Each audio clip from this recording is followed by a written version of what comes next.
Glory to God in the highest. Thank God for another opportunity God has given to us today to be in His presence. Gẹ́gẹ́ bí mo ti sọ fún wa ní àárọ̀ wípé tó bá máa di ìrọ̀lẹ́ yìí ní àṣálẹ́ òní Olúwa ní kí a jọ gbàdúrà bẹ́ẹ̀ ni pé kí n sọ̀rọ̀ àṣẹ sí ayé gbogbo ọkàn kábíyèsí rẹ̀ ó ṣe bàbá o ọba áńgẹ́lì àti ènìyàn ó ṣe fún àánú rẹ̀. Èmi yóò yìnyàn o Ọlọ́run mi. Ìwọ náà jájọ yin Ọlọ́run ní àṣálẹ́ yìí fún àánú àti orí ọ̀fẹ́ tí gbogbo wa rí gbà ní ọwọ́ rẹ̀, fún iṣẹ́ àmì àti iṣẹ́ ìyanu tí ó fi ọ̀sẹ̀ yìí dá lára nínú ayé wa. Bẹ́ẹ̀ ni fún ọwọ́ agbára tó máa fi hàn, ìwọ náà máa fi ọpẹ́ fún un, máa yìn lógo. Ọlọ́run tó dá wa sí tí ò gbowó, ọba tó dá wa sí tí ò gbòbì, Ọlọ́run tó fi àánú rẹ̀ tọ́jú wa, ẹni tó fi àánú rẹ̀ gbà wá. You are welcome wòlíì Abọ́sẹ̀dé, you are welcome wo tì yín. Bẹ́ẹ̀ ni ìwọ náà máa share program yìí, mo ṣe wọlé sórí ètò yìí. Olúwa ló rán mi sí ọ ní àṣálẹ́ yìí láti sọ̀rọ̀ àṣẹ sínú ayé rẹ bí Olúwa ti ń bẹ tí ẹ̀mí rẹ̀ sí wa. Gbogbo ẹni tó lò ní dúpẹ́ lópin ọdún yìí ní òpin oṣù èkeje tá a wà yìí lórúkọ Jésù Olúwa máa fi wọ́n rúbọ fún ọ in the mighty name of Jesus. Bó ti wọ́n lé sórí ètò yìí máa share program yìí, at least share fún sí ọ̀dọ̀ èèyàn 10. Bẹ́ẹ̀ ni nítorí ọ̀rọ̀ àṣẹ yìí lolúwa ní kí n sọ jáde sínú ayé rẹ̀. Ọlọ́run tó dá ọ sí tilétilé, ó dá wa sí tẹ̀mítara. Ọlọ́run tí ó fi wá sílẹ̀ tí ó kọ̀ wá, máa dúpẹ́ lọ́wọ́ rẹ̀. Ìwọ máa yìn lógo, ìwọ náà máa kọ síbẹ̀ pé Olúwa ó ṣé. Mo dúpẹ́ fún àánú tí mo rí gbà lọ́wọ́ rẹ̀, mo dúpẹ́ fún ìṣeun ìfẹ́ rẹ̀ lórí ìdílé mi. Máa dúpẹ́ lọ́wọ́ Ọlọ́run ẹni tó dá ọ sí, ẹni tó dá ọ sí tí ò gbowó, ẹni tó dá ọ sí tí ò gbòbì. Máa dúpẹ́ lọ́wọ́ rẹ̀, máa fi yìn fún, nítorí pé òun ni Ọlọ́run ọba tí ò yí padà. Oore rẹ̀ pọ̀ lórí ayé wa, oore rẹ̀ pọ̀. Mo wí sínú ayé ẹnìkan tó ń táìpù àmì, mo wí sáyé ẹnìkan tó ń ṣàmì lórúkọ Olúwa. Oore Ọlọ́run lórúkọ Jésù kò ní dáwọ́ dúró nínú ayé rẹ̀. Bẹ́ẹ̀ ni ẹni tó dá ọ sí tilétilé tẹbí tará, máa dúpẹ́ lọ́wọ́ rẹ̀ nítorí pé òun ni Ọlọ́run. Lẹ́yìn rẹ̀ kò sí ẹlòmíràn mọ́. Òun ni ọba àwọn ọba, Olúwa àwọn olúwa ni. Kò sí ohun tá a lè fi san oore rẹ̀. Bẹ́ẹ̀ ni kò sí ohun tá a lè fi san. Máa dúpẹ́ lọ́wọ́ Ọlọ́run. Bó o ti ń wọlé sórí ètò yìí, ìwọ náà máa táìpù ẹ̀ síbẹ̀ wípé Olúwa mo dúpẹ́ fún àánú tí mo rí gbà. Mo dúpẹ́ fún ìrànlọ́wọ́ rẹ lórí ayé mi. Mo dúpẹ́ fún àánú àtìgbàdé ìgbà tí mo rí gbà lọ́wọ́ rẹ. Kìkìdá ọpẹ́ ló yẹ Ọlọ́run, kìkìdá ọpẹ́ ló yẹ adániwáyé. Ìwọ náà máa dúpẹ́ lọ́wọ́ rẹ̀, máa fi ọpẹ́ dúpẹ́ o. Bẹ́ẹ̀ ni ìwọ náà máa fi yìn rẹ̀ hàn nítorí pé òun ni Ọlọ́run. Lẹ́yìn rẹ̀ kò sí ẹlòmíràn, kò sí alágbára bíi tiẹ̀, kò sí onímọ̀ bíi tiẹ̀. Oore rẹ̀ pọ̀, oore rẹ̀ pọ̀, oore rẹ̀ pọ̀ nínú ayé rẹ̀. Ọlọ́run tó dá wa sí láti January títí di àsìkò táwa yìí, oore rẹ̀ pọ̀ lórí ayé wa. Ó dá mi sí tilétilé tẹbí tará mi gbogbo, ọba mímọ́ tó dá mi sí. Ìwọ náà máa yìn, alààyè ló máa yìn o. Ó kú tó ti kú, ó lè yìn ọ́, alààyè ni ó máa yìn ọ́. Bàbá ó kú tó ti kú, ó kò lè yìn ọ́. Ó yá o, ẹ bá mi kí Jésù kú iṣẹ́.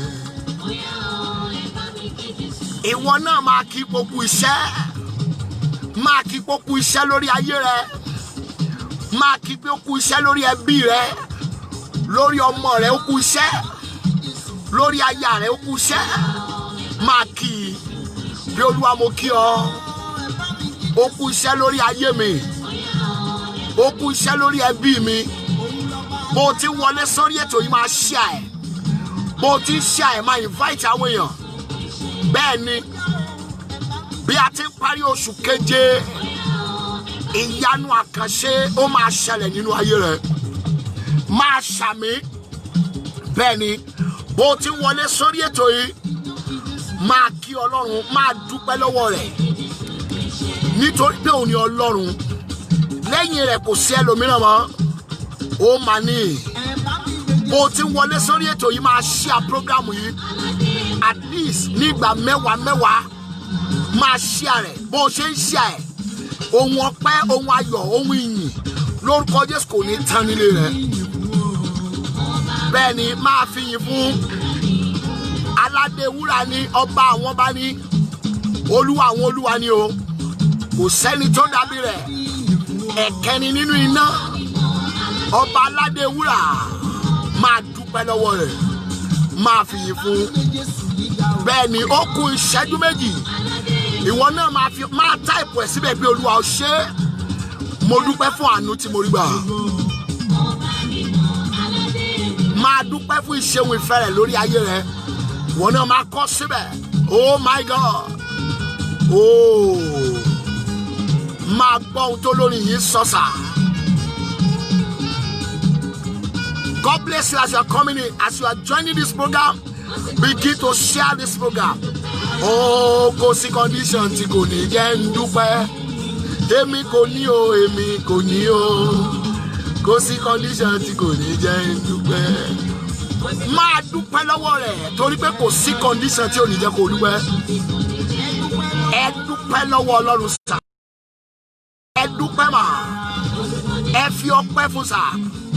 Torí pé òun ni Ọlọ́run mo mọ̀ pa bá ọ ṣe ìgbàgbọ́ nínú Jésù kì í dójú tì ní ó nílé kóró ọ̀la ń bọ̀ wá dá má ṣe ní condition tí kò ní jẹ́ ojúpẹ́. Ó sì condition tí kò ní jẹ́ ojúpẹ́. Kò ní condition tí kò ní. Èmi kò ní o, èmi kò ní o. Kò sí condition tí kò ní jẹ́ ojúpẹ́. Ó kù ìṣẹ́jú méjì ẹ máa wọlé bẹ́ẹ̀ tí wọlé sórí ètò yìí ẹ máa share program yìí bẹ́ẹ̀ tí share program yẹn ẹ máa invite àwọn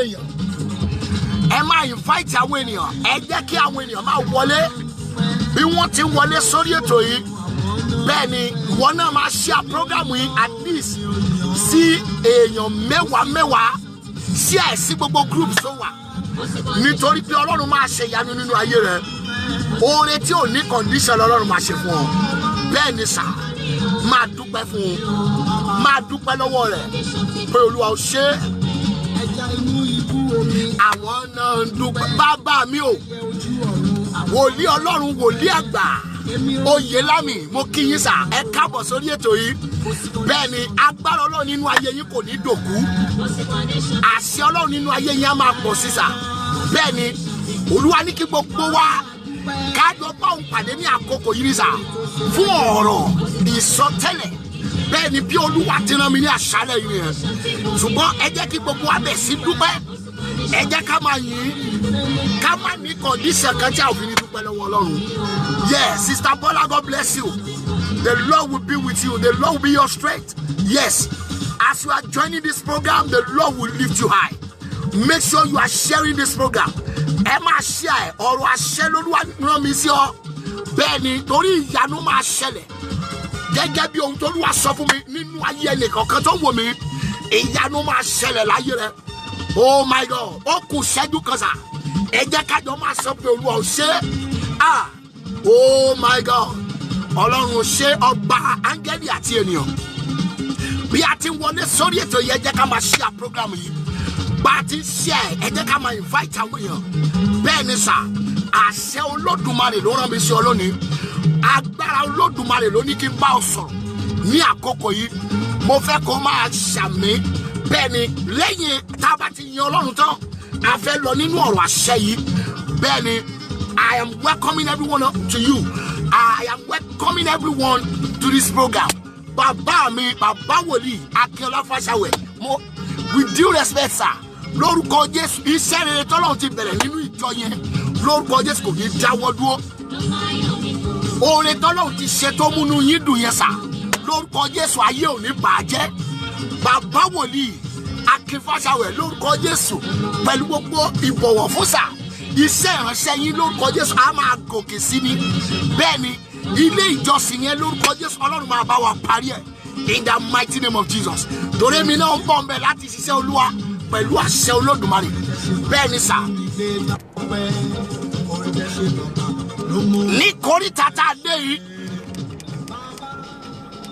mo fẹ́ kí gbogbo ènìyàn tó bá ti ní orí ọ̀fẹ́ láti wọlé sórí ètò yìí mo fẹ́ kó máa ṣàmì wòlíì Tọ́pẹ́ Agogo it is well with you the Lord will lift you high in the name of Jesus. Ẹ máa share program yìí bẹ́ẹ̀ ti share ẹ jẹ́ kí gbogbo ènìyàn kó gbọ́ nípa ètò yìí bó ti wọlé sórí ètò yìí mo fẹ́ kó máa ṣàmì ni àmì ni kó máa ṣe nítorí pé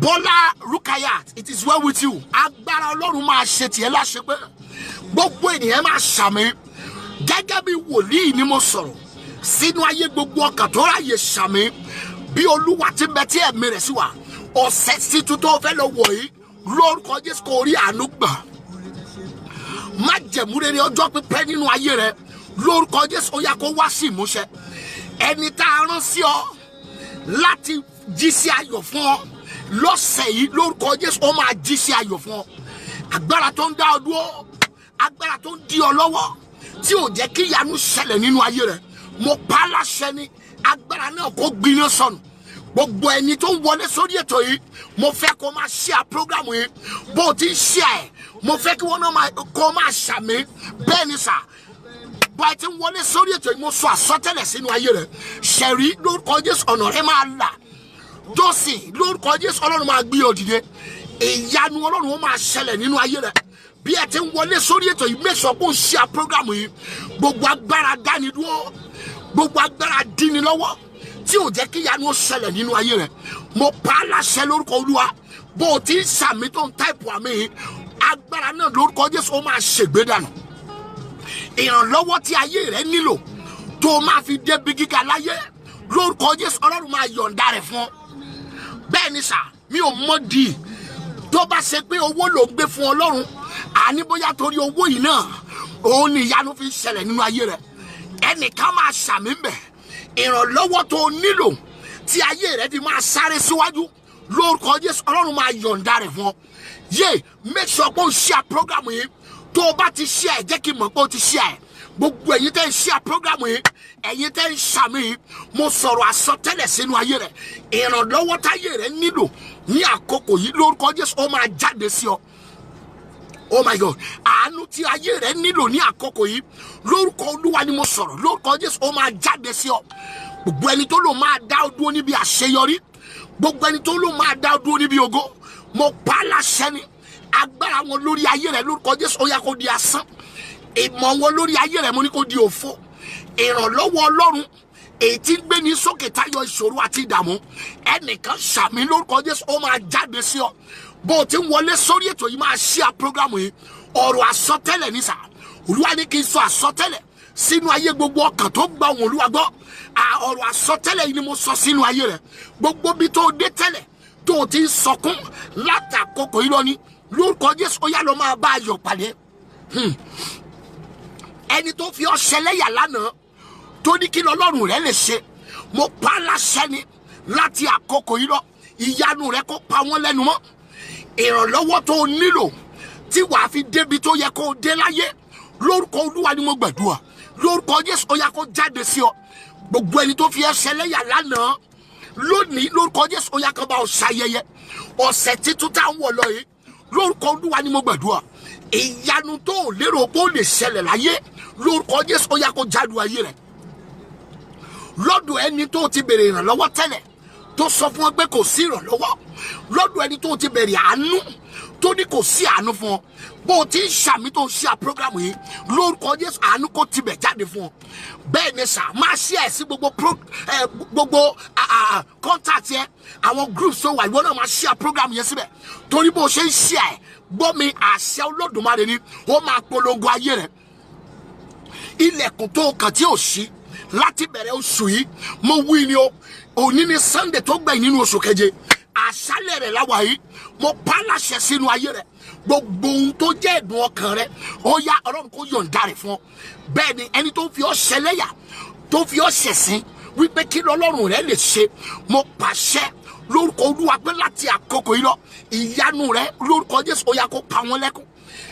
ìta ló ṣàmì sọ̀rọ̀ yìí ẹnìkan ṣoṣo tó nílò tí ìrìn àjò rẹ̀ máa fi nítumọ̀ ẹnìkan ṣoṣo tó nílò tí ọ̀rọ̀ rẹ̀ máa fi dayọ̀ ẹnìkan ṣàmì sókè lórúkọ jésù ó yá lọ pàdé ẹ̀. bó o ti wọlé sórí ètò yìí wọn náà máa share program yìí share at least 7 to 10 times share sí gbogbo groups tó wà. bẹ́ẹ̀ ni olúwa rán mi láti sọ àsọtẹ́lẹ̀ sínú ayé rẹ ní àṣálẹ́ yìí lórúkọ olúwa ni mo pa á láṣẹ látòní lọ gbọ́ mi ẹni tó fi ọ́ ṣẹlẹ́yà tẹ́lẹ̀ láti àkókò yìí lọ lórúkọ jésù ó yá kó máa bá ọ ṣayẹyẹ. yes lórúkọ olúwa ni mo sọ̀rọ̀ ẹ̀yin ni wọ̀nyí ẹ̀ ṣàmì bí olúwa ti bẹ tí ẹ̀mí rẹ̀ sí wà láàyè ìwọ tán kíkú oríire rí láti àkókò yìí lọ lórúkọ jésù kàn bẹ̀ sí kí ọkú oríire wòlíì àzúbẹ̀ lórúkọ jésù bẹ́ẹ̀ ti ń darapọ̀ mọ́ ètò yìí ìyanu kan ṣoṣo tó máa pa ọ̀tá rẹ̀ lẹ́kún oore kan ṣoṣo tó máa mú ọ sọ̀rọ̀ níbi gíga bó ti ń ṣàmì sọ̀rọ̀ yìí lórúkọ jésù ó yá kó jálu ayé rẹ̀. oh my god ẹnìkan ṣoṣo tó o nílò nínú ìrìn àjò rẹ tó máa jẹ́ kí ọ̀rọ̀ rẹ yàtọ̀ sí tìgbà kan lórúkọ jésù ó yá lọ bá a pàdé. bẹ́ẹ̀ ni ohun tó ń pa ọ́ lẹ́kún tẹ́lẹ̀ lórúkọ jésù ó yá kó bẹ̀ sí pa ọ́ lẹ́rìn. ohun tó ṣe láṣetì tẹ́lẹ̀ lórúkọ jésù ó yá lọ ṣàṣeyọrí ẹ̀. oh my god àṣẹ ni mo pa sínú ayé rẹ lórúkọ olúwa ẹ gbọ́ mi gbogbo májẹ̀mú àṣetì nínú ayé rẹ mo pàṣẹ látòní lọ lórúkọ jésù májẹ̀mú náà kó parẹ́ sọnù. ẹni tó ń fi ọ́ ṣẹlẹ́yà wípé ò lè ju ìkórìtà tó wà yìí lọ mo pa á láṣẹ ní lórúkọ jésù ó yá lọ máa bọ̀ wọn. oh my god gbogbo ẹ̀yin ni wọ̀nyí ẹ máa share program yìí ìwọ náà share at least 10 times ìwọ náà share sí gbogbo groups tó wà nítorí pé olúwa rán mi sí ọ ni àṣẹ olódùmarè ní mo pa láti àkókò yìí lọ gbọ́ mi níbi tó lérò pé o ti lè sọ̀rọ̀ tẹ́lẹ̀. Rosalie lórúkọ jésù ó yá lọ máa fọhùn níbẹ̀. yes gbogbo ẹ̀yin ènìyàn wọ̀nyí bẹ́ẹ̀ ti ń ṣàmì ọwọ́ olúwa ni mo pè ọwọ́ olúwa ti ń gbé ní tayọ ìṣòro àti ìdààmú lórúkọ jésù ó yá kó gbé ayé rẹ sókè ìrànlọ́wọ́ táyé rẹ nílò ní sáà tí àkókò yìí lórúkọ jésù ó yá kó jáde sí ọ. yes Rosalie lórúkọ jésù ọ̀nà rẹ kó là gbogbo ẹni tó bá pinnu àti dá ọ dúró lórúkọ jésù olúwa kó fi wọ́n ṣẹ̀sín. wòlíì àzúbẹ̀ lórúkọ jésù ó yá wọnú ayọ̀ lọ. oore tó o retí mọ́ lórúkọ jésù ọlọ́run kó yọ̀ǹda rẹ̀ fún ọ. tó ṣe mo gbàdúrà sínú ayé rẹ látàkókò yìí lọ ẹni tó ń fi yà á jẹ ọ tó tún bá ọ rẹ́rìn lórúkọ jésù ó yá lọ máa bọ̀ wọn. lórúkọ olúwa ni mo gbàdúrà gbogbo bí tó o dé tẹ́lẹ̀ tí ayé ti sọ fún ọ wípé báwo ló ti fẹ́ sí ọ̀nà wo ló fẹ́ gbé wá ọ̀rọ̀ àsọtẹ́lẹ̀ rẹ láti àkókò yìí lọ ọ̀nà kó là fún ọ níbi tá a ti sọ fún ọ pé kò sí ọ̀nà lórúkọ jésù ọ̀nà kó là fún ọ níbẹ̀ bó o ti ń ṣàmì sọ̀rọ̀ yìí mo wí lórúkọ olúwa ẹnìkan ṣoṣo tí ayé rẹ nílò tí ayé rẹ máa fi sáré síwájú lórúkọ jésù ó yá lọ bá a pàdé. ìrànlọ́wọ́ tó o nílò tí wàá fi sọ̀rọ̀ níbi gíga lórúkọ jésù ó yá lọ gbígbà brother Muyọ̀ lórúkọ jésù olúwa kó gbé ọ sókè ayé rẹ kó wọnú ìyanu lọ gbogbo ẹ̀yin tá ń ṣàmì lórúkọ jésù ẹ ò ní sọkún lórúkọ jésù ikú tí máa ń pa àwọn ọmọ ológo nínú ìran tó ti jáde ẹni ṣàmìlà lórúkọ jésù ò ní bá wọn kúrú ikú ẹ àmì ni kò máa ṣe sà olúwa rán mi láti sọ̀rọ̀ àṣẹ sínú ayé rẹ ní àṣálẹ́ yìí ni bẹ́ẹ̀ ni bí olúwa ti rán mi nìyẹn ẹ gbọ́ ikú tí máa ń pa àwọn ọmọ ológo nínú ìran tó ti jáde ta ló ń ṣàmì lórúkọ jésù ikú náà ò ní pa ọ́. ó yá gbogbo ẹni tó sọ wípé níbi tó ń bá ṣẹ̀rẹ̀ dé yìí bí ò lè bọ́ lọ́wọ́ òun mo pa á láṣẹ ni lórúkọ jésù ilẹ̀ kó gbé wọn mì ìrànlọ́wọ́ tó nílò tí wàá fi débi tó yẹ kó dé láyé ẹ ṣàmì lórúkọ jésù ó yá kó jáde sí ọ. oh my god ẹni tó nílò gan tí ìrìn àjò rẹ fi máa yàtọ̀ sí tìgbà kan ẹ dẹ̀ ṣàmì lórúkọ jésù ó yá lọ pàdé ẹ. mo wí eléyìí bí wòlíì gbogbo ilẹ̀kùn àṣeyọrí àti ògo tí ọ̀tá ti tì mọ́ láti àkókò yìí lọ lórúkọ jésù ó yá kó ṣí fún ọ. Oh my God. Ilẹ̀kùn ìrànlọ́wọ́ tí ayé ti tì mọ́ lórúkọ Jésù Kristi ti Násárẹ́tì, ó yá Ọlọ́run kó ṣílẹ̀kùn náà sílẹ̀. Bẹ́ẹ̀ ni ilẹ̀kùn àánú tó tì mọ́ ìran rẹ tó jẹ́ kí wọ́n máa jẹun bí ẹrú, ẹnìkan ṣàmìmẹ̀ látàkókò yìí lọ lórúkọ Jésù, ilẹ̀kùn náà kó ṣí fún ọ. Àánú tó sọ wọ́n nínú ìran tó ti jáde lórúkọ Jésù, ó yá lọ rí àánú náà gbà. Ibi tó ti ṣiṣẹ́ yẹn lórúkọ Jésù lọ rí àánú gbà mẹ́. Yes, ibi tó ti tajà yẹn lọ rí àánú gbà mẹ́. Níbi tí wọ́n sọ pé kò sí àánú mọ́, yé lórúkọ Olúwa Ọlọ́run àwọn ọmọ ogun ni mo gbàdúrà, ìwọ lọ rí àánú gbà mẹ́. Pastor Fẹ́mi Oyèdépò lórúkọ Jésù, agbára Ọlọ́run máa gbé yín sókè. Iṣẹ́ ìránṣẹ́ yín lórúkọ Jésù ó máa la ayé já. Oh my God, bí Olúwa ti bẹ tí ẹ̀mí rẹ̀ sí wa, ẹni tó ń fojẹ ìpọ́njú bọ́ ọ, ẹni tó ní kó máa ṣiṣẹ́ bí ẹni kó máa jẹ̀jẹ̀ lírí, irú àwọn ènìyàn bẹ́ẹ̀ lórúkọ Jésù Olúwa kó fi wọ́n ṣẹ̀sín. Oh my God, àní gbogbo ẹni tó ń fojẹ ìpọ́njú bọ́, ẹni tó sọ pé bóun ṣe fojẹ ìpọ́njú bọ́ wọn nínú ìran tó ti jáde nìyẹn, lórúkọ Jésù gbà ilẹ̀ kó gbé wọn mì. Lórúkọ Olúwa ni mo gbàdúrà láti ṣẹ́jú yìí lọ, ó gbogbo oúnjẹ ìyà, oúnjẹ ìpọ́njú, oúnjẹ àìní tó ń jẹ tẹ́lẹ̀, lórúkọ Jésù Olúwa kó gbà kúrò lẹ́nu rẹ. Yes, lórúkọ Jésù ó yá lọ máa jẹun ayọ̀. Oh my God, níbi tó o lérò pé o ti lè rí àánú gbà, lórúkọ Jésù àánú kó jáde fún ọ níbẹ̀. Ìrànlọ́wọ́ àtòkè wá lórúkọ Jésù kó dìde fún ọ. Olúwa tó sìn, mo pàṣẹ sínú ayé rẹ ni ohun tó ń béèrè fún ní ìkọ̀kọ̀ tí ayé ò jẹ́ kó tẹ̀ ọ́ lọ́wọ́, lórúkọ Jésù lónìí Ọlọ́run kó yọ̀ǹda rẹ̀ fún ọ. Orúkọ Olúwa ni mo fi sọ̀rọ̀ láti àkókò yìí lọ, ohun tó ń fẹ́ kó béèrè Olúwa tó sìn, lórúkọ Jésù Olúwa kó yọ̀ǹda rẹ̀ fún ọ. Bẹ́ẹ̀ ni gbogbo ẹni tó sọ wípé o ò lè rí ọ̀nà àbáyọ, mo pa á láṣẹ ni lórúkọ Jésù ó yá lọ máa bọ́ wọn. Alájà Ọmọ́wùmí, mo kí yẹn káàbọ̀ sórí ètò yìí, ẹ máa share program yìí, bẹ́ẹ̀ tí ń share rẹ̀ ẹ máa ṣàmì. Mo wí sínú ayé gbogbo ènìyàn láti àkókò yìí lọ, ìyanu tẹ́ ẹ nílò tí ọ̀rọ̀ yín fi máa nítumọ̀ lórúkọ Jésù ó yá kó jálu ayé yín. Àánú tẹ́ ẹ nílò tí ìran rere fi máa ṣẹ lórúkọ Jésù ó yá kó wọnú ayé yín. Gbogbo ẹni tó ń fi ọ́ ṣẹ̀sín, gbogbo ẹni tó ń fi ọ́ ṣẹlẹ́yà lórúkọ Jésù Kristi ti Násárẹ́tì ó yá lọ máa bọ́ wọn. Pastor Fẹ́mi Oyèdépò, ìpè tí Ọlọ́run pè yín lórúkọ Jésù ó máa la ayé já. Yes, gbogbo májẹ̀mú tó lòdì tó ń dá ìrìn àjò yín dúró lórúkọ Jésù májẹ̀mú náà kó parẹ́. Gbogbo ẹni sàmì ni mo bá sọ̀rọ̀ ní àṣálẹ́ yìí, bó o ti ń táìpù àmì tí wọn náà ṣí à prógámù yìí, mo pa á láṣẹ sínú ayé rẹ. Ẹni tó nílò tí ìrìn àjò rẹ fi máa yàtọ̀ sí tìgbà kan lórúkọ Jésù ó yá lọ pàdé ẹ̀. Ọ̀nà tí ayé sọ pé ó ti dí, mo pa á láṣẹ lónìí ni lórúkọ Jésù ọ̀nà náà kó là fún ọ. Ìlérí ayọ̀ kó ṣẹ fún ọ, májẹ̀mú ayọ̀ kó ṣẹ fún ọ. Sister Bọ́lá lórúkọ Jésù Ọlọ́run máa gbé ọ dìde. Oh my God, Ọlọ́run máa gbé ọ dìde ní gbogbo bí tí ayé ti sọ pé kò sí ọ̀nà, lórúkọ Olúwa ni mo gbàdúrà ọ̀nà máa là fún ọ. Bẹ́ẹ̀ ni gbogbo májẹ̀mú ìdádúró, gbogbo májẹ̀mú ìdíwọ́ àti ìdènà lórí àyànmọ́ rẹ, mo pa á láṣẹ ni lórúkọ Jésù májẹ̀mú náà kó parẹ́. Yé àti wọ́n àtọkọ rẹ àtàwọn ọmọ rẹ lórúkọ Jésù ẹ máa débi gíga lórúkọ Olúwa ni mo gbàdúrà. Ẹni tó sọ wípé ẹ dá iṣẹ́ rẹ̀ dá mi, mo máa bá a kanlẹ̀. Irú ẹni bẹ́ẹ̀ lórúkọ Olúwa, Olúwa kó fi wọ́n ṣẹ̀sín. Àánú adániwáyé kó gbé yín sókè. Ìrànlọ́wọ́ àtòkè wá kó jáde fún yín o. Gbogbo ẹ̀yin tẹ́ ń ṣàmì lórí ètò yìí, tẹ́ ẹ̀ dẹ̀ ń ṣe prógámù yìí, mo pa á láṣẹ ni lórúkọ Olúwa Ọlọ́run àwọn ọmọ ogun. Ìtàn ayọ̀ lórúkọ Jésù ó yá lọ máa sọ. Bẹ́ẹ̀ ni sà, ìtàn ayọ̀ lórúkọ Olúwa ó yá lọ máa sọ. Ẹni tó lò máa dá ọ dúró lórúkọ Jésù ogun Ọlọ́run kó ṣẹ́gun ọ, ìyanu kó ṣẹlẹ̀. Ó yá gbé omi rẹ jáde báyìí. Ọ̀rọ̀ àṣẹ ni mo sọ sínú omi tó gbé lọ́wọ́ yìí, mo wí lórúkọ Olúwa. Omi ara rẹ, ẹ̀jẹ̀ ara rẹ lórúkọ Jésù ayé ò ní fi dè ọ́. Oh my God, omi ara rẹ, ẹ̀jẹ̀ ara rẹ lórúkọ Jésù ayé ò ní fi dè ọ́. Bẹ́ẹ̀ ni gbogbo ẹni tá a bínú obìnrin tó lòun lógun bá ọjà, mo pa á láṣẹ ni lórúkọ Jésù Olúwa kó fi wọ́n ṣẹ̀sín. Ìrànlọ́wọ́ àtòkè wá lórúkọ Jésù kó dìde fún ayé rẹ. Àánú àtòkè wá lórúkọ Jésù kó dìde fún ayé rẹ. Ọ̀nà rẹ máa là, ogun ayé rẹ máa ṣẹ́. Omi tó gbé lọ́wọ́ yìí kó di ìyanu, omi tó gbé lọ́wọ́ yìí kó di agbára. Bó bá ti mú omi yìí tó fi wẹ̀, tó fi wọ́n ilé rẹ lórúkọ Jésù ìyanu máa dé bá ọ.